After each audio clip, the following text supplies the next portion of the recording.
크로스의 나의 정치 코멘트를 하겠습니다. 오늘 주간 동아 2024년도 9월 1일자 기사네요. 동북아 해군력 증강 열풍에도 한국은 방산기업 밥그릇 싸움 방치라는 기사입니다. 참 심각한 일이네요. HD 현대중공업과 하나오션 고소 고발 전에 한국형 차기 구축함 도입 표류라는 기사입니다. 참 중요한 걸 놓고 우리나라 방산기업의 대표적인 현대와 하나가 서로 싸움을 하고 서로 고소전을 하면서 한국형 차기 구축함에 대해서 표류하고 있다고 그러네요. 이것을 정부가 이제 개입해야 될 것 같아요. 인류 역사를 돌이켜보면 큰 전쟁이 발발하기 앞서 반드시 해군 군비 경쟁이 있었다. 바다를 지배하는 자가 세계를 지배한다는 격언처럼 국가가 강대국으로 도약하려면 자원을 보고이자 핵심인 교통로인 바다를 차지해야 했기 때문이다. 고대로 로마 제국부터 오늘날 미국까지 장기간 번영한 패권국의 힘 원천은 바다였다. 그래서 미중 패권 경쟁이 격화하고 제3차 세계대전 반발 가능성에 대한 경고마저 나오는 지금 세계 각국은 해군력 증강에 집중하고 있다. 당장 한반도와 그 주변 지역의 상황만 살펴봐도 해군력 증강 열풍이 얼마나 거센지 알 수 있다. 중국은 1만 3,000톤급 대형 구축함으로부터 7,500톤급 방공 구축함, 4,000에서 6,000톤급 호위함 그야말로 찍어내듯 건조하고 있다. 최근 중국 조선소에서 진수되는 중대형 전투함만 해도 한 해 10에서 20척에 달한다. 우리나라가 세계 조선은 1위였는데 지금 중국한테 뺏겼나요? 이 같은 중국의 움직임에는 일본도 근함 경쟁에 뛰어들었다. 그 일환으로 일본은 차세대 호위 구축함 사업의 성격을 완전히 바뀌었다. 기존 2,500톤 미만의 소형 보조함 획득에서 5,500톤급 전투함 12척, 확대 개량형 10척 건조하는 계획으로 선회한 것이다. 일본은 대형 구축함 10척을 건조하는 사업인 13DDX도 동시에 추진하고 있다. 심지어 북한조차도 국력에 맞지 않은 신형 호위함과 잠수함을 잇따라 건조하고 배치하고 있을 정도다. 동북아를 강타한 이 같은 해군력 증강 열풍에도 한국은 유달리 조용하다. 하나하고 현대하고 지금 밥그릇 싸움을 하고 있다는 거예요. 거기에 대우까지. 그런데 이것을 지금 방치하고 있으면 안 되죠. 한국은 수출로 먹고 사는 나라다. 한국무역협회 국제무역통상연구원에 따르면 지난해 한국 경제성장률은 86.1%를 수출로 이끈 것으로 나타났다. 특히 수출이 물동량의 99.7%를 차지하는 해운은 한국의 동맹이자 정맹 역할을 한다. 바닷길을 지키는 일이 한국의 생존과 번영을 소화하는 최우선 국정 과제인 것이다. 그런데 주변국 모두 해군력 증강에 열을 올리는데 와중에 한국은 근함 사업을 확대하기는커녕 기존 프로젝트마저 제대로 관리하지 못하고 있다. 이 하나하고 지금 방산기업의 하나하고 지금 현대가 싸우고 있다잖아요. 서로 고발 전에. 당초 계획대로라면 방위산업청은 7월 그 한국형 차기 구축함 초도함을 발주했어야 한다. KDDX 사업은 7조 8천억 원을 들여 8천급 신형 구축함 6척을 개발 및 배치하는 게 뼈대다. 최첨단 기술이 적용돼 이들 구축함은 현용 세종대왕급 이지스 구축함 이상의 성능을 갖출 것으로 기대된다. 그런데 이처럼 한국의 해군력 증강을 위해 반드시 필요한 근함 계획에 차질이 빚어지고 있다. 당초 7월 상세 설계는 물론 초도함 건조 기업 선정 및 계약이 이루어져야 했지만 그러지 못하고 있는 것이다. 주된 이유는 이 사업을 둘러싼 HD 현대중공업과 하나오션의 다툼이다. 이런 것을 지금 정부가 방치하면 안 되죠. KDDX 초도함은 7월 발주했어야 하는데 2020년 5월 입찰 공고가 나온 KDDX 사업은 같은 해 8월 HD 현대중공업이 93.7882점을 받아 93.7317점을 획득한 당시 대우조선해양 현 하나오션을 누르고 우선 협상 대상자로 선정됐다. 현대가 됐군요. 그때 당시에는 나의 이 내용을 읽고 나서 나의 정치 코멘트가 계속되니까 들어보세요. 아무 소리 말고. 여기 이제 그 Y기업의 하수인들이 와서 쓰레기들을 좀 치워주세요. 이 아주 우리나라가 굉장히 지금 어려운 상태가 있네요. 지금 해양의 주도권을 잡고 지금 그 전쟁 분위기가 있으니까 사방 각국 일본이라든지 중국 뭐 여러 나라에서는 지금 이게 많은 그 건조 그 잠수함 이런 것들이 건조되고 더군다나 북한까지도 지금 건조하고 있는데 우리나라는 뭘 하는지 모르겠네요. 그래서 우선 대상 협상자로 선정됐어요, 현대가. 그런데 대우조선해양은 우선 협상 대상자 선정 과정에서 왕정홍 당시 방위사업청장이 HD 현대중공업 측에 유리하도록 규정을 바꿨다며 비리 의혹을 제기했다. 아울러 2012년, 2015년 발생한 군사기밀보호법 위반 사건에 HD 현대중공업 임직원이 개입됐다며 고소고발전이 시작됐다.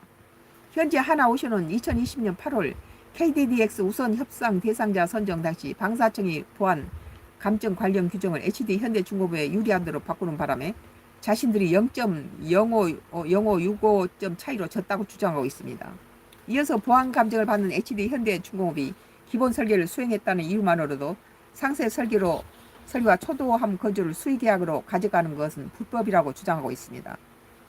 다만 방사청의 보안 감전 관련 규정 수정은 KDDX 사업 입찰이 시작되기 전인 2017년 6월 대우조선해양, 한화시스템, 하나에어로스페이스, 대한항공, 현대중공업, 퍼스텍 등 7개 기업의 공동 민원에 따라 2018년 3월 국민권익위원회 공고로 이루어진 것이다. 이런 점을 고려하면 KDDX 입찰 기간 중 방사청이 의도적으로 사업 규정을 바꿨다는 주장은 믿지 않아 보인다. 이와 관련해 법원은 2020년 10월 당시 대우조선해양이 방위사업청을 상대로 낸 우선 협상 대상자 지위 확인 가산점 신청을 기각했다. 이듬해 감사원은 하나오션이 방사청을 상대로 낸 국민감사 청구를 기각했다. 빨리빨리 해야 되는데 이런 짓을 하면 우리나라에 굉장히 국익에 어려움을 주죠. 지금 중국이나 일본이라든지 북한까지도 지금 이 조선 뭐 잠수함 이런 걸 만들라고 지금 정신이 없는데 우리나라는 지금 밥그릇 싸움을 하고 있으니 이게 기가 막힐 일이죠. 방사청 법원 감사원이 문제 제기를 모두 기각하자 하나오션은 2015년 군사기밀 유출 사건에 HD 현대중공업 임원이 개입했을 것이라며 경찰청 국가수사본부에 고발장을 제출했다. 경찰은 이 사건을 접수한 지 14개월 만인 올해 7월에서야 왕정훈 전 방사청장을 소환 조사했다. 원래 방산비리 수사는 검찰이 전문적으로 담당하던 분야다. 그러나 2022년 4월 더불어민주당 이른바 검수완박으로 불리는 형사소송 및 검찰청법 개정안을 통과시키면서 방산비리 수사가 경찰로 이관됐다는 거예요. 검찰이 해야 될 걸 민주당이 갖다가 이렇게 법을 바꿔가지고 이렇게 됐네요. 이에 처리해야 할 사건이 폭발적으로 늘어난 탓에 경찰 수사가 더딘 것이냐 아니냐는 우려가 나옵니다. 검찰에서 그대로 뒀으면 될 걸 이걸 바꿔가지고 지금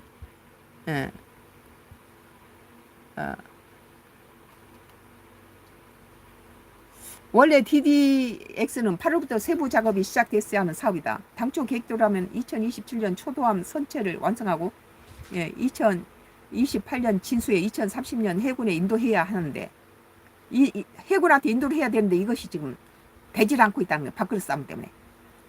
만약 사업이 원점으로 돌아간다면 개념 설계 검토부터 다시 시작하면 짧게는 2, 3년, 길게는 5, 7년, 5년 내지 7년 이상 사업이 지연될 수밖에 없답니다. 이런 게 5년, 7년이 지연되면 어떻게 되겠습니까?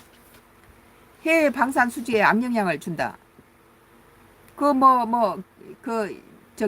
요거 장난치는 거 쓰레기 좀 치워주세요. 이거 다 치워버려요. 삭제해버려요. Y기업 하수인인 것 같아요. 와서 이렇게 이것을 방해치는 세력이 있어요. 낙동강 상류에서 인체 치명적인 카드뮴을 30배를 갖다가 내서 대구, 구미, 창원, 부산 시민의 젖줄 50년째 젖줄 시키고 있는 Y기업의 하수인들이 내 정치 코멘트도 와서 악플 달고 그러네요. 더 심각한 문제는 두 업체가 치열한 갈등을 벌이면서 10조 원 규모의 호주 차기 호위함 사업과 70조 원의 규모 캐나다 차기 잠수함 사업에도 각각 원팀으로 참가하는 일본이나 독일에 밀릴 수 있다는 점입니다. 독일이라든지 일본은 원팀으로 가는데 우리나라는 밥그릇 싸움질을 하고 있으면 되겠습니까? KDD 지금 이게 10조 원의 규모의 호주 차기 호위함과 우리나라가 그 가능성이 많다고 그랬는데 지금 이것도 짭질하느라고 이거 못 받는 거예요. 70조 원 규모의 캐나다 차기 잠수함 사업에 일본하고 독일은 원팀을 자기 나라의 원팀을 구성해서 이러는데 우리나라는 둘이 쌈질하고 있으니 되겠습니까 이게? KDD 사업 지연이 한국 안보는 물론 천문학적인 경제 손실로 이어질 수 있다. 정부가 개입해야 되겠네요. 이런 진흙탕 싸움이 벌어지는 원인은 좁게 보면 방사청은 사업관리 능력 부족, 방사청이 사업관리 능력 부족, 넓게 보면 정부와 정치권의 관심 부족이다. 정치권 여기 개입해야 되겠네요. 아주 중요한 사업인데 이런 엄청난 액수가 들어가는데 정부가 손 놓고 있으면 안 되죠. 두 업체 모두 K방산에 세계적인 관심이 쏠린 가운데 많은 투자를 해왔다. 특히 KDDX는 최첨단 위상 배열 레이더와 통신 전투 체계, 무장 체계, 추진 체계 등 첨단 군사 과학 기술을 구축함이라는 하나의 플랫폼에 통합하는 사업이다. 이 사업을 성공시키려면 회사 역량과 명성을 몇 단계 끌어올릴 수 있는 중대한 프로젝트다. 두 업체 중 어느 쪽도 쉽게 포기할 수 없는 사업이라는 얘기다.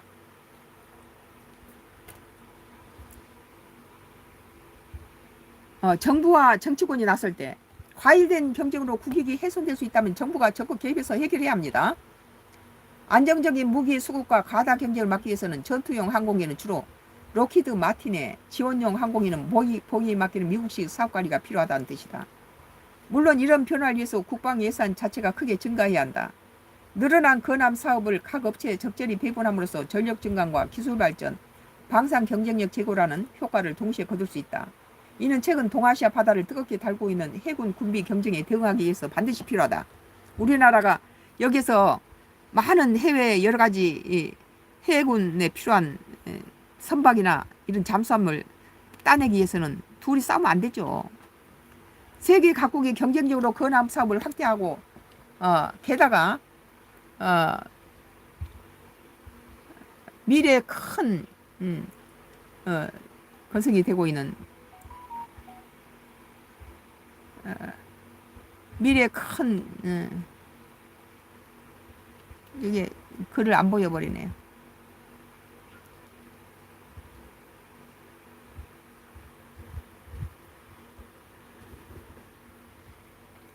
요것이 이게 가려버리네요. Y기업 하수인이 장치, 요것이 요쪽에 그래서 글을 가려버려요. 세계 각국이 경쟁적으로 건함 사업을 확대하고 있고 게다가 가까운 미래에 큰 전쟁이 발발할지도 모르는 전시에 가까운 상황입니다.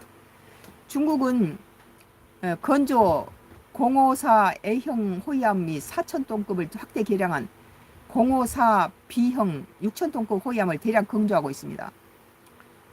일본 역시 모가 미급 호위함 5,500톤급을 확대 개량한 신형 6,500톤 호위함의 대량 건조를 준비하고 있습니다. 그뿐 아니라 중국과 일본은 기존 전투함 개량 사이에 대량 건조를 준비하고 있습니다. 그뿐 아니라 중국과 일본은 기존 전투함 개량 사업을 시작으로 더 크고 강력한 구축함과 항공모함, 잠수함 도입도 대대적으로 추진하고 있는데 유독 한국만 10년도 전에 수립된 건함 계획을 거의 그대로 유지하고 있을 뿐 아니라 그나마 진행 중인 사업도 진흙탕 싸움에 발목이 잡힌 상황이라는 거예요. 이제 정부와 정치권이 나서야 한다. KDD 사업은 단순히 배 만드는 일이 아니라 KDDX는 대한민국 생명줄인 해상 교통로를 보호하고 이지스함과 함께 적 핵 미사일로부터 국민의 생명과 재산을 지킬 최상의 전략 자산이다. 이런 중요한 사업이 혼란에 빠져 허우적대는 상황을 정부와 정치권이 계속 방치해서는 안 된다라는 기사에 대해서 나의 정치 코멘트를 하겠습니다. 지금 세계가 해군력 증강을 위해서 열을 올리고 있는데 방산산업으로 방산산업의 주체가 누굽니까? 현대하고 하나잖아요. 이 현대하고 하나가 지금 싸고 있어요. 밥그릇 가지고. 방산산업으로 경제가 호황을 누리고 있는 세계적인 지금 전쟁 기운이 더 짙어지니까 계속 지금 각 나라마다 잠수함이라든지 선박을 지금 늘리고 있어요. 그러니까 사방에 좀 수주가 들어오고 있으니까 일본은 자기 나라에 있는 그 선박이 똘똘 뭉쳐가지고 한 팀을 이루고 독일도 다른 독일의 선박함이 같이 해서 둘이서 한 팀을 이룬다는 거예요. 근데 우리나라는 하나하고 현대가 한 틈을 이루기커녕 둘이서 밥그릇 싸움을 하고 있으니 이게 되겠습니까? 수주를 막기 위해서 일본은 자기 나라가 한 틈을 해서 캐나다라든지 저쪽에 그런 몇 조가 되는 그런 거를 얻기 위해서 이러는데, 독일하고 일본은 자기 국가의 끼리 한 팀을 해서 이런 거 수주 받으려고 노력을 하고 있는데, 우리나라는 하나하고 현대가 싸움을 하고 있대요. 이게 한국이 주변국들이 치열하게 공격해 오고 있는데, 세계적 해운 수주의 집안의 밥그릇 싸움으로 수주에 밀릴 위험에 빠져 있습니다. 우리나라가. 정부는 우리나라 방산산업을 주도하고 있는 하나와 현대와 대우조선들에게 적당한 배분과 공정한 입찰을 통해 이들 갈등을 중재하고 해외 해운 수주에 우리나라가 소홀히 하지 않도록 정부가 중간에 서서 교통정리가 필요하다고 봅니다. 한쪽으로 치우친 편파적이 아닌 모두 웃을 수 있는 수주가 되어야 할 것입니다. 뭐 여러 가지 이런 데서 부적격자는 바꿔야 되고, 해운의 이런 것들에 대해서 아까 말했듯이 해운청에 거기에 사람들이 역량 부족으로 이 일을 잘 처리 못하니까 하나하고 현대가 싸움이 벌어진 게 아니냐, 이렇게도 볼 수 있죠. 네, 지금 이렇게 큰 경제적으로 큰 돈이 걸려 있는 이런 것을 우리나라 기업끼리 하나와 현대가 서로 밥그릇 싸면서 치열하게 있는데, 다른 일본이나 독일은 자기 나라끼리 팀을 이뤄서 지금 캐나다에서 지금 큰 프로젝트라든지 다른 나라에서는 2개 프로젝트에 대응하기 위해서 다른 나라들 일본이나 독일은 한 팀을 이루고 있는데, 우리나라는 한 팀은 그냥 둘이 싸우고 있으니, 밥그릇 싸움하고 있으니, 이게 이 정치적인 역량도 있지만 거기에 정부 시스템이 이것을 조장했다고도 볼 수 있죠. 그런 것들은 과감하게 바꾸고 이건 정부가 해서 이들의 문제점을 차지해서 해결해야 된다고 봅니다. 이것이 한두 푼짜리입니까? 몇 조짜리 사업이 이렇게 다른 나라한테 뺏기게 되는데, 우리나라가 많이 우선권을 차지하고 있었는데, 그 전에 우리나라가 될 가능성이 많다 그런 기사를 읽은 적이 있었는데, 지금은 이게 하나하고 현대가 싸움질 하느라고 우리나라 해군한테다가 줘야 될 것은 몇 년째 지금 이 짓을 하고 있으니, 시간이 돈인데, 지금 이게 전 세계적으로 방산기업이 잘 되는 이유가 지금 전쟁이고 언제 어디서 발발할 수 없으니까 계속해서 해양 증강을 하기 위해서 뭐 방산산업, 뭐 세계적인 해운 수주가 여러 가지 지금 들어오고 있는데, 이렇게 현대하고 하나와 싸움을 하고 있으면 어떻게 됩니까? 이것들의 정부의 무능함도 있을 수 있고, 또 관심이 없는 것도 문제가 될 수 있습니다. 또 여야가 다 여기에서 자기 책임을 다해야 된다고 봐요. 여기 야당 측과 여당이 다 여기에 관심을 가지고 우리나라 해양 산업이 일본이나 독일에 밀려서 수주를 놓치거나 이런 일이 없도록 우선 현대와 하나의 집안 싸움부터 말려야 된다고 봅니다. 오늘 주간 동화 2024년도 9월 1일자 기사, 동북아 해군력 증강 열풍에도 한국은 방산기업 밥그릇 싸움의 방치라는 기사에 대해서 나의 정치 코멘트를 했습니다. 긴 시간 동안 봐주신 여러분께 감사드리며 내일 또 정치 코멘트로 다시 뵙겠습니다. 썸과 크루스의 정치 코멘트 오늘 여기서 끝냅니다. 감사합니다.